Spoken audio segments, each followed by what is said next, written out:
Hello everyone, how are you doing? This is MD Tech here with another quick tutorial. In today's tutorial, I'm going to show you guys how to update or upgrade your macOS Catalina to macOS Big Sur, which just came out in the last couple days. So this should be a pretty straightforward tutorial, guys, and without further ado, let's go ahead and jump right into it.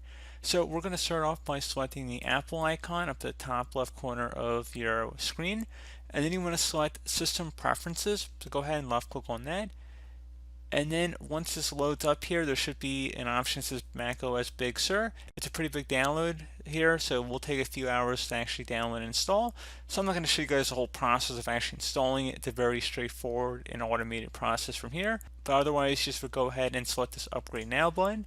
Go ahead and let it download. Again, this will take probably a few hours at minimum for most of you guys. So pretty straightforward process from here. Do hope I was able to help you out, and I do look forward to catching you all in the next tutorial. Goodbye.